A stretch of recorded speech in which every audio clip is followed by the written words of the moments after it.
একটা ছোট্ট উদাহরণ দেই, মুসনাদে আহমদ ইবনে হাম্বলের হাদিস। কিভাবে ইমোশনাল ইন্টেলিজেন্স রাসূল সাল্লাল্লাহু আলাইহি ওয়াসাল্লাম ইউজ করতেন, আবেগ অনুভূতিকে কিভাবে নাড়া দিতেন রাসূল সাল্লাল্লাহু আলাইহি ওয়াসাল্লাম। এক যুবক এসে সাহাবাদের সামনে রাসূল সাল্লাল্লাহু আলাইহি ওয়াসাল্লামকে বললেন, ইয়া রাসূলুল্লাহ ইযান লি বিজিনা, হে আল্লাহর রাসূল আপনি আমাকে জিনার অনুমতি দেন। নাউযুবিল্লাহ। কিসের? জিনার, মানে ব্যভিচারের অনুমতি দেন। ব্যভিচার বা জিনার অনুমতি দেন। আশেপাশের সাহাবারা তো রেগে মেগে আগুন। ফাআকবাল আল কওমু আলাইহি ফাজাজারুহ, সবাই তাকে দৌড়ে ধরতে গেল আর ধমকাতে লাগলো, ছি ছি ছি, মাহ মাহ। আমরা যেটা বাংলায় বলি ছি ছি, আরবিতে ওনারা কি বলে? মাহ মাহ, ছি ছি। কি বলো তুমি? লজ্জা শরমের মাথা খেয়ে তুমি রাসূলুল্লাহর দরবারে এসে বলতেছো, হে আল্লাহর রাসূল আপনি জিনার অনুমতি দেন? যে রাসূল আল্লাহর পক্ষ থেকে বাণী শোনায়, ওয়ালা তাকরাবুজ জিনা, তোমরা ব্যভিচারের নিকটবর্তীও হয়ো না। আর তুমি সেই নবীর কাছে এসে আবদার করতেছো জিনার অনুমতি দেন?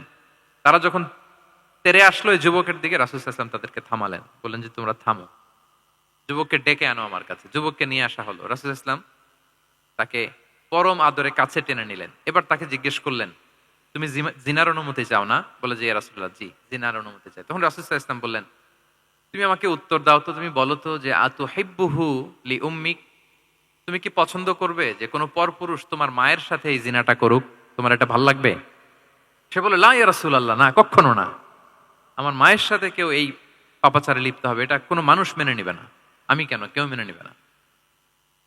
তারপর রাসূল সাল্লাল্লাহু আলাইহি ওয়াসাল্লাম তাকে বললেন, আতুহিব্বুহু লিবনাতিক, তুমি তোমার কলিজার টুকরা সন্তান, কন্যা সন্তানের সাথে, তোমার কন্যার সাথে কেউ এই পাপ কাজটা করুক, এটা তুমি মেনে নিবে? এটা তুমি পছন্দ করো?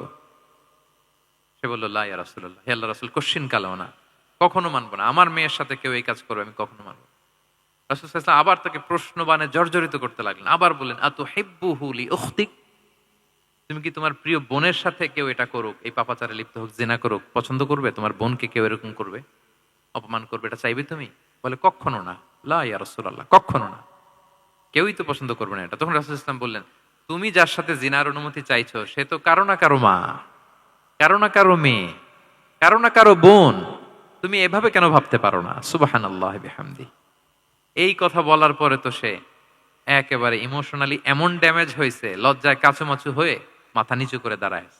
তখন রাসূল ইসলাম তার পিঠে একটা আলতো চাপড় মারলেন, পরম মমতায় আলতো চাপড় দিয়ে তার জন্য দোয়া করলেন, আল্লাহুম্মা গফির যামবাহ ওয়া তাহহির কলবাহ ওয়া হাসসিন ফারজাহ। আল্লাহ তুমি এই যুবকের পাপ মোচন করো, আল্লাহ তুমি তার অন্তরটাকে পরিশুদ্ধ করো, আল্লাহ তুমি তার চরিত্রটাকে নিষ্কলুষ করো।